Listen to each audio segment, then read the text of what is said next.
The NFL season is almost here. Our final rookie drafts are wrapping up, and it's time to pare down our rosters to meet league limits if we haven't already done so.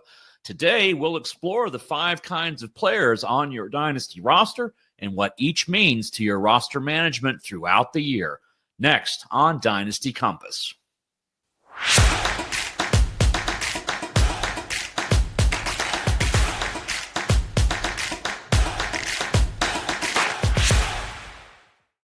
Welcome to this week's Dynasty Compass. I am your host, Jeff Blaylock, the other Jeff B. from Footballguys.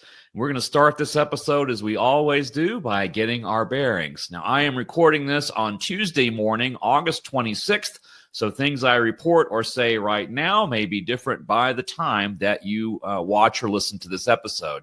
Today is the worst day of the NFL calendar. It is cutdown day. This is the day when a lot of young men's dreams take mortal wounds. But it's also the day that brings us the most clarity of the offseason so far. Our first news item is that Jakobi Meyers, the wide receiver for the Las Vegas Raiders, wants a trade after contract extension talks broke down. The Raiders are not planning on moving Jakobi Meyers, but they have started planning for that possibility by bringing back Amari Cooper, an unsigned free agent who was played with the Raiders previously. So with now both Myers and Cooper on the roster and the unicorn Brock Bowers soaking up targets, the squeeze is on for the other wide receivers such as Trey Tucker and rookies Dante Thornton and Jack Besh. Now, I've been a Besh stan, go Frogs, since before the Senior Bowl, but all of the camp reports that I've seen and read so far have suggested he has fallen behind Thornton in the pecking order, likely needing one or more injuries ahead of him to see significant targets. So if you used a high-round draft pick on him earlier this year, if you have him on your roster, have some continued faith, but it's probably time to move him to the taxi squad until further notice. And we've talked about the Cleveland Browns and their comical quarterback situation previously.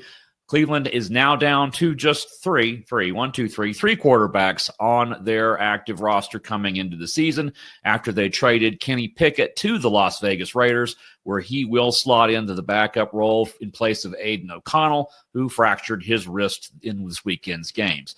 Browns also released journeyman Tyler Huntley, who they signed earlier this season, leaving Joe Flacco as their starter and rookies Dylan Gabriel and Shedeur Sanders as their backups. That's probably the best possible outcome for dynasty managers who are invested in either Gabriel or Sanders. We now have clarity in terms of what the plan going forward, at least for this season, is going to be, and that is going to be Flacco being the starter and one of those two being the primary backup, but both being carried on the roster. So if you have either of those quarterbacks, the play is to hold on to them for now. And a final bit of clarity I want to talk about, because we've talked about it before, is the Washington Commanders backfield. The Commanders have traded Brian Robinson Jr. to the 49ers, which clarifies a number of things on both teams. Robinson will slot in to become Christian McCaffrey's primary backup in San Francisco, which relegates Isaac Guerendo back into limbo and scuttles whatever value that Jordan James, Patrick Taylor, or Jeff Wilson might have otherwise had, barring significant injuries to the folks who are ahead of them in the roster. In terms of Washington, it definitely settles the question around Ja'Cory Bill Krosky-Merritt being the leader of the running back by committee situation they have there. Austin Eckler remains firmly as the pass-catching back, and that elevates Chris Rodriguez. So a little more clarity for both of those teams' backfields there. If you are a dynasty investor in any of those running backs, obviously you want to be pivoting toward the ones who are going to have playing time up front this season, although I wouldn't necessarily discard any of the others at this point. You know, I have said before that the biggest mistake that dynasty managers make is that they make roster moves, whether it be trades or adds or drops. They make roster moves without having an overall strategy in place. And that's exactly what this show, Dynasty Compass, is for, is to help you develop that strategy. And we use the compass as a metaphor that you want to be pointed in a particular direction. Ultimately, we want to be pointed into due north, which is a perennial contender.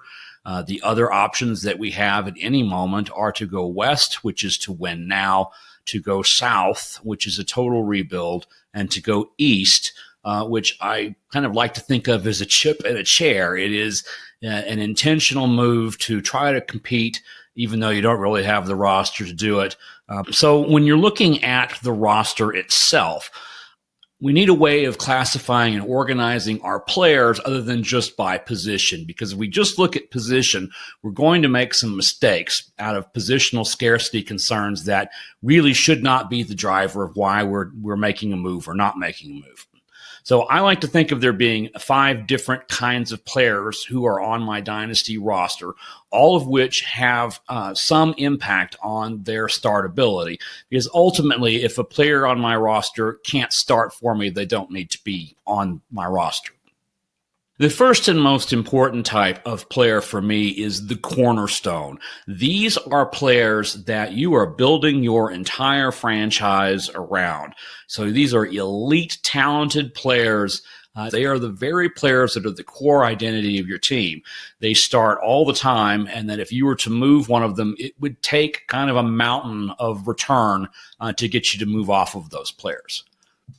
Second group are what I call the set and forgets. These are your regular starters. You insert them into your lineup every week. As long as they're playing, as long as they're active, as long as they're healthy, they're starting for you. You set them and you forget them. You don't even think about the fact that they're there when you're setting your lineups, because that spot in your starting lineup is always filled by these players. The third type is what I would call next man up. These are the people who are going to be your starters if your cornerstones and set and forgets are unavailable, or if you don't have enough of those first 2 kinds of players to fill out your starting lineup, then some of those are going to be starting regularly for you. But these are kind of less than ideal starters. They're the people who are starting because you have to start them, not because they are the best players on your team. Fourth group is what I would call developing talent. This is a unique aspect of Dynasty versus some of the other formats that you can play, because in Dynasty, we actually have time for talent to develop, for it to take a few years or a few seasons to blossom into its full productivity or turn into their full selves for their teams. So this is usually younger players. They might be players who are injured. They might be behind a whole bunch of people on the depth chart, but you can see a path forward for them to be productive players in their professional rosters going forward. And so we have them as kind of our true bench. These are the people who we are hoping are going to become set and forgets and potentially even cornerstone players as we go through season after season. The final group that I like to think about are what I would call dart throws. These are the guys who kind of fill out your bench. They are players who may have no path to productive role now, but if the right combination of circumstances, whether it be injuries to other players, buys, any trades, any kind of personnel moves at the NFL level that might open up even just a day, a week where they have enough volume to be considered for your starting lineup. These are the kinds of players who you would never start except under very specific circumstances. They're not really developing because you don't see a long-term path for them. They are just simply role players on their teams, their NFL teams now. They have limited opportunities now. They have no projected path to greater opportunities later. It's realistic that you can count on. So these are players that you would put in your lineup out of basically desperation, or they just happen to have that right circumstance where their starting running backs are down. They're against a favorable run defense. The game script is right there for them, and this is the time that this guy, call him maybe even a waiver wire darling kind of situation in redraft or other formats. This is the player who just, his moment is right here, and we have him for that, but sometimes those moments never happen. And then while I don't consider this to be a group in and of itself, there are people who are on season-long injured reserve. So these are players that if you have IR spots on your roster, you can just park them there and then wait for next year. So you've got those 5 types of players, and then this just sort of one physical condition situation of long-term IR. Anybody who is not any of those things can be cut without any consequences whatsoever. Because if they're not even dart throws and they're not developing and you can't start them and they're not injured, then you don't need them. You just literally don't need them. You can just go ahead and clear that bench space right now because they're never going to see their place in your starting lineup. All right. So now that we've discussed the different classifications of players, what I'd like to do is take a look at 2 of my Dynasty rosters as they exist right this moment. One of them is not very good at all. The other one is kind of got an embarrassment of riches right now. And just talk about how I use these kinds of classifications to make roster decisions and how you can do that as well. Now, I'm not going to spend time talking about why I've characterized one player as one category or another. We can do that on other shows. That take a long time. So I just want to walk through this. So let's start with our quarterbacks. This is a 2-quarterback league. It's a super flex league, so I can play 2 quarterbacks each week. You will see that this is going to become problematic very quickly. My quarterbacks are J.J. McCarthy, who I hope is going to be a cornerstone. Last year, I had him as a developing talent because he was injured and not playing. But now he's my starter, and he's what I hope will be one of the faces of this franchise. And then I have Kyler Murray, who is my set and forget my other quarterback. Joe Flacco is my next man up. He is an aging veteran. And then Will Levis, who is on season-long IR. At running back, I have one set and forget player, no cornerstones. The set and forget player is Chase Brown.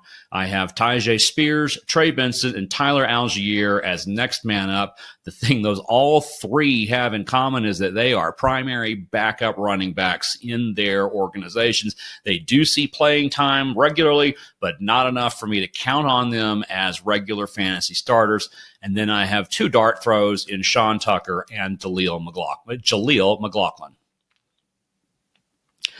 Now, for the wide receivers, this is where I have a little bit of some talent that I can work with because I made wide receiver a priority when I was drafting. So I have one solid cornerstone in CeeDee Lamb and another cornerstone, I hope, in Marvin Harrison Jr. Then I have a set and forget in DK Metcalf and another one in Chris Godwin, who is unfortunately going to start the season on injured reserve and may not be available for some time. But when he's healthy, he is a set and forget starter for me. My next man up is Rashid Shaheed. And then from there, we get into the dart throw and developing talent area. I have rookie Dante Thornton on my taxi squad as a developing talent. There's a distinct possibility I will elevate him to the active roster later this season because I think he's going to get some decent volume in Las Vegas, and he would be better than the other 4 dart throws I have. A.D. Mitchell, Alec Pierce, both of Indianapolis, a team that is going to have struggle throwing the ball. Olamide Zaccheaus, who I think has some potential in the situation he's in, and then Malik Washington, who's just a freak athlete, and I am hopeful will be able to do something in Miami. He is on the edge of what I would consider a developing talent or dart throw at this point, but at this particular moment, I'm going to call him a dart throw. And then finally, for tight end, I've got just nothing but next men up in Isaiah Likely, Dalton Schultz, Zach Ertz. I'm not wild about any of those guys as my starter, but one of them's going to have to. Occasionally, 2 of them have to. And then I've got Harold Fannin Jr. as a developing talent. He probably won't see my starting lineups this year, but I do have him. And so I'm hopeful that he will become something for me down the line.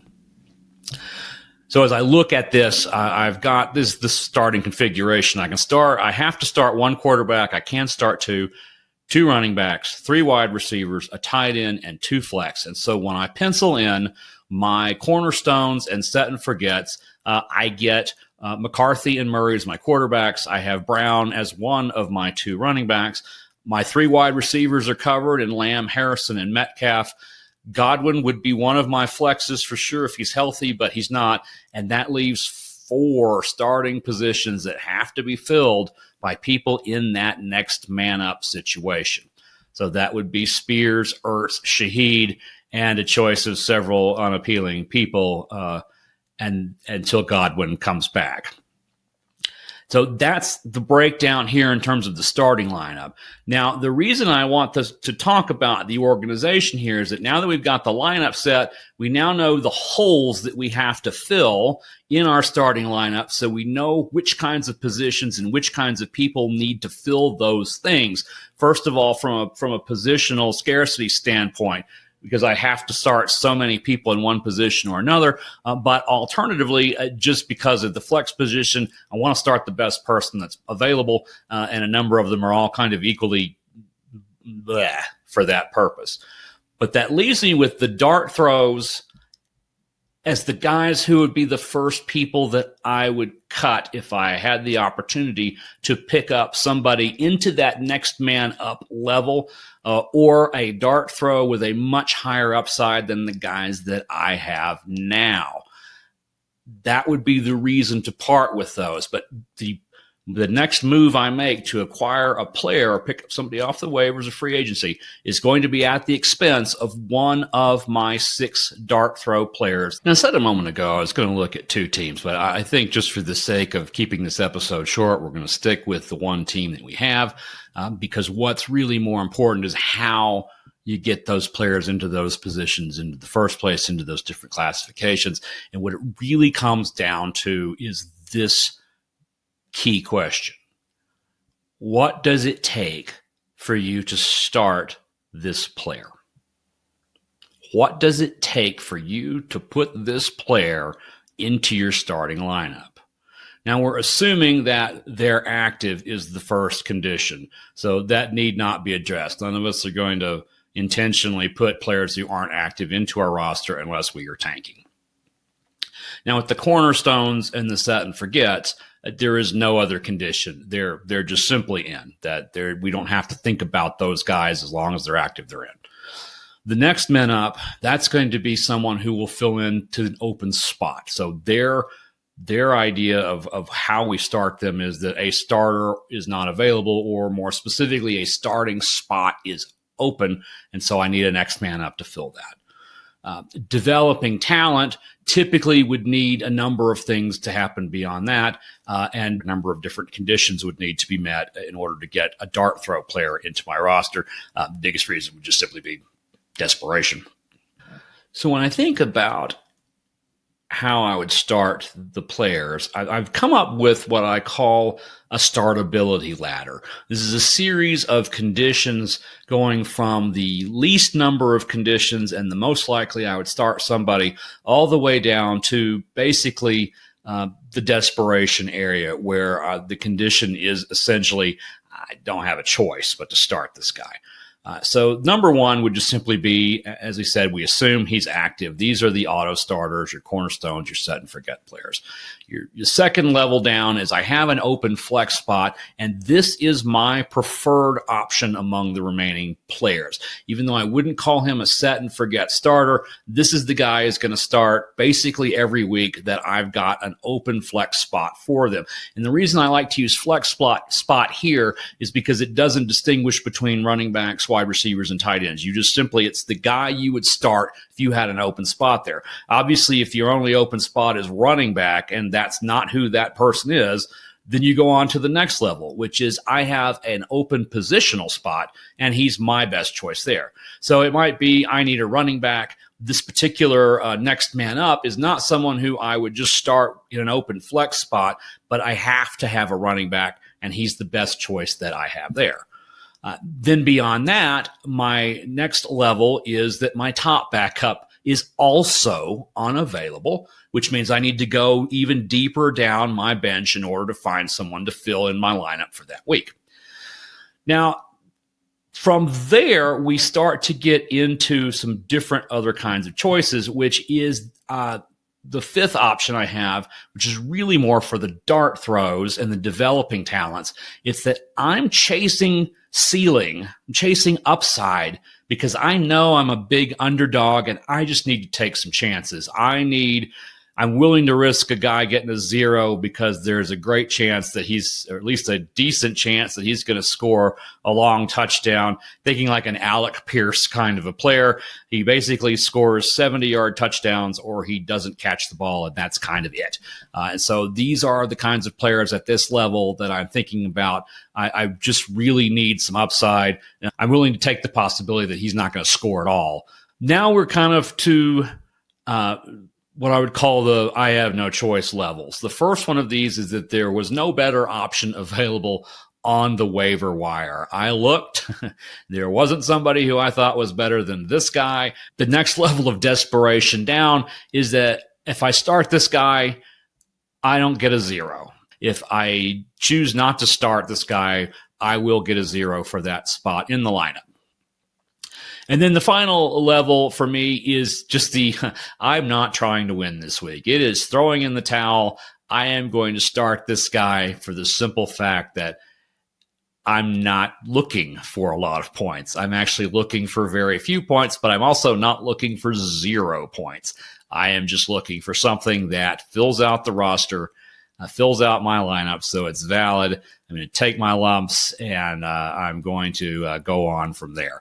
And one of the reasons that these last two is actually strategically important is if I would have to cut somebody who I really want to hang on to in order to avoid a 0 or in order to try to field a winning lineup, that's a bad long-term decision I'm making for the short-term gain of potentially being a little bit better in my game this week. And potentially costing myself down the line. I am not going to attempt to bring in other players and to cut people that I would normally play just to fill out the roster that week.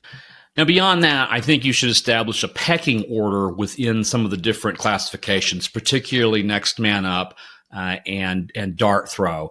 And I like to look at it in the context of what their opportunity is. The first is based on the depth chart. Are they a true starter with a full-time role in an underperforming offense? Are they in a committee kind of situation? Are they a primary backup that needs just one player to be out in order for them to take the field? Or are they buried on the depth chart and would need several things to happen? Each one of those is a step down in terms of their potential availability, and thus that would affect where I'd put them in my ranking within a particular group. And the other is what their role would be if the opportunity came up. If that starting player were down, would this player assume an every down role, or would it be a partial role just on certain downs or passing downs or just gadget or specialty kinds of plays, in which case they would be used very minimally, even if the opportunity were there. So that, again, kind of striates us here from most potential opportunity down to least. The more opportunity, the higher up they are on my list, the lower the opportunity, the lower. The next thing I would look at is the overall health of the offense. Is this a high-powered offense that is capable of lifting the talent of lower players on the depth chart who are spot starters for them, in which case they might be very good spot starters for me? Or is it kind of an average offense where the game flow is going to matter or the game script is going to matter? Or if this is a low output offense that even with their best players on the field, they aren't very good, and now they don't have those guys on the field either. So why would I want to play with one of those guys unless I just simply had no other choice? And then lastly, and also unique for Dynasty, is the age and career trajectory that they are on. Are they younger and ascending? Are they in their prime? Or are they an aging veteran who is declining with a short window left and poor longer-term upside? So looking at age and trajectory, I am looking at the future, not just this season. What is this player going to become in the next couple of years? If they are rising in productivity, I'm much more likely to want to keep them on my roster. If they are declining, I'm much more likely to cut them.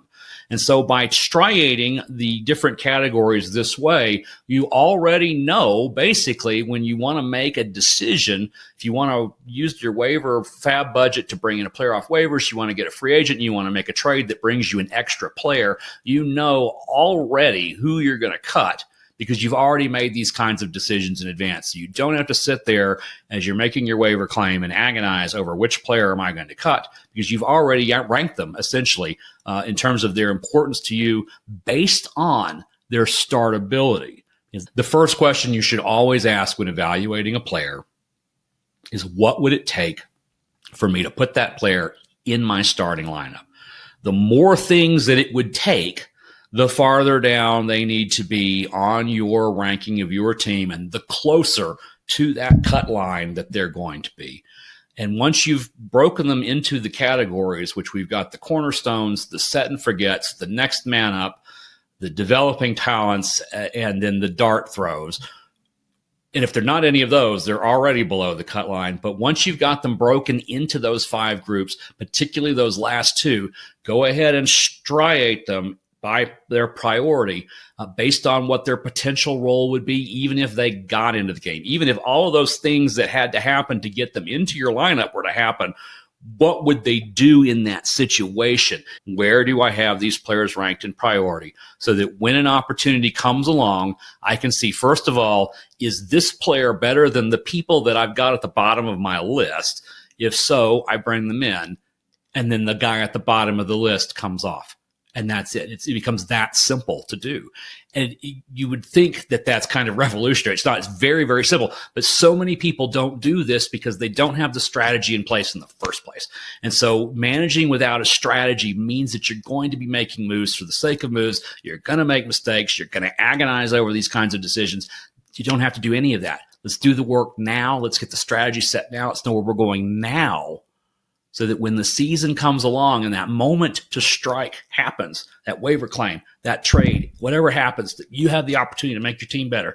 You know exactly where that player is going to fit when they join your team, and you know exactly who you're going to cut to make that happen.